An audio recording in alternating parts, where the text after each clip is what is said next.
Terhasut oleh agen Permesta, seorang pilot pesawat tempur Auri menawarkan diri untuk menyerang istana.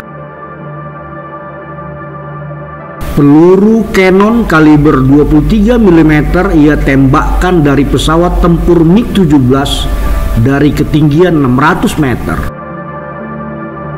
Serangan di siang hari bolong itu menghantam pilar istana, melukai pengunjung dan pegawai istana. Bersyukur Bung Karno selamat dari serangan maut tersebut. Merdeka, salam sebangsa setanah air bersama channel Sejarah Perjuangan Bangsa dalam tragedi Alexander Maucar. Bukan sekali dua kali Bung Karno diincar dan ingin dihabisi oleh para musuhnya.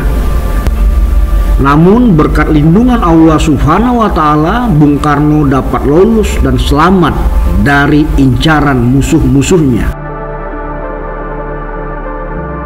Di tengah hari, tanggal 9 Maret tahun 1960, Letnan Udara Daniel Alexander Maucar, pilot pesawat pembom tercanggih milik Indonesia, MiG-17 buatan Uni Soviet, melancarkan serangan ke arah Istana Negara dari ketinggian 600 meter dengan target utama ruang kerja Presiden Soekarno.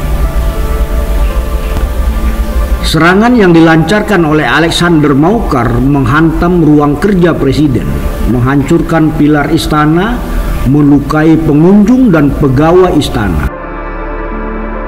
Bersyukur Bung Karno selamat dari serangan tersebut dan ia tak kurang satu apapun. Karena pada saat serangan berlangsung, Bung Karno tengah memimpin rapat di gedung DPA yang berada di sebelah istana. Menurut Presiden Soekarno yang dikisahkan oleh Cindy Adam, sebuah pesawat udara terbang rendah menjatuhkan bingkisan mautnya tepat di kursi yang biasa aku duduk. Rupanya Tuhan menggerakkan tangannya untuk melindungiku. Demikian ungkap Soekarno. Upaya makar dari prajurit Auri tersebut dapat segera ditangani. Alexander Maucar digiring ke mahkamah militer. Atas perbuatannya, Maucar dijatuhi hukuman mati.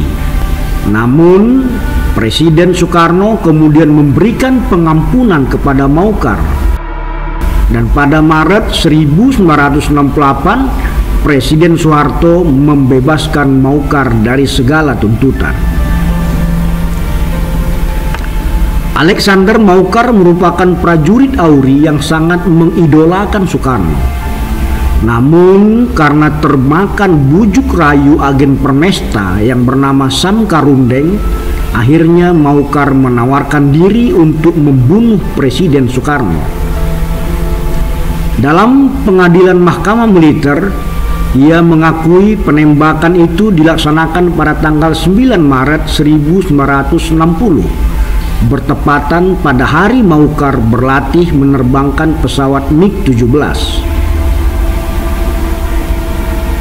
Setelah mendapat giliran menerbangkan pesawat tempur MiG-17, Maucar segera mengarahkan pesawat ke komplek BPM di Tanjung Priok untuk menghancurkan kilang minyak di Pelumpang. Dari ketinggian 800 meter, ia melepaskan tembakan pada sudut 30 derajat, sehingga tangki-tangki minyak di Tanjung Priok meledak dan terbakar.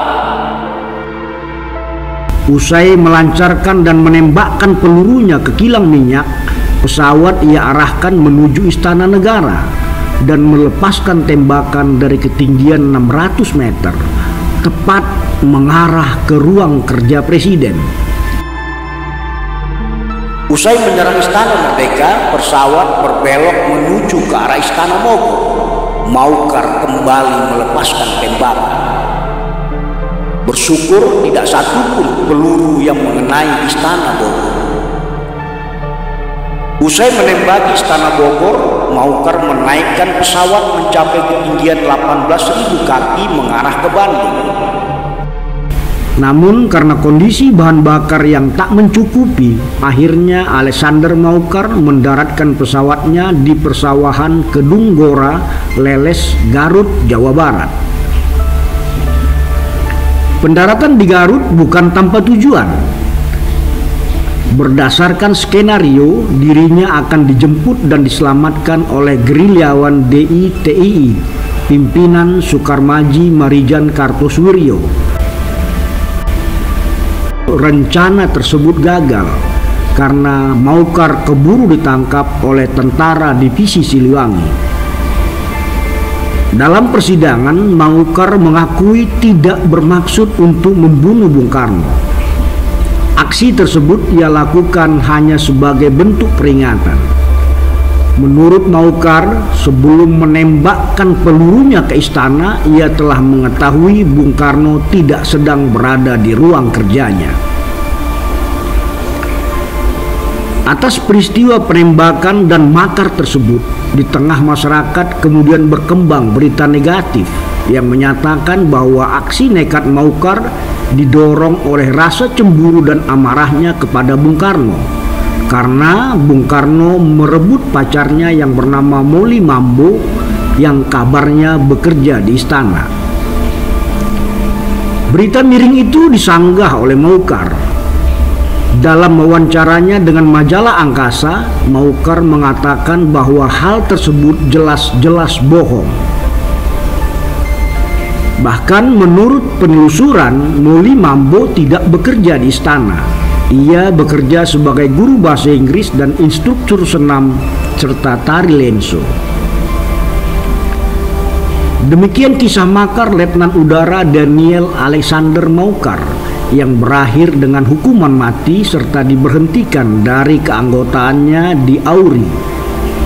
Daniel Alexander Maukar, pemuda kelahiran Bandung 20 April 1932, dari pasangan Karel Herman Maukar dan Ena Tulammepa. Ia dikenal dengan nama Tiger. Kemudian ia mendapat hukuman mati dan pengampunan dari Presiden Soekarno.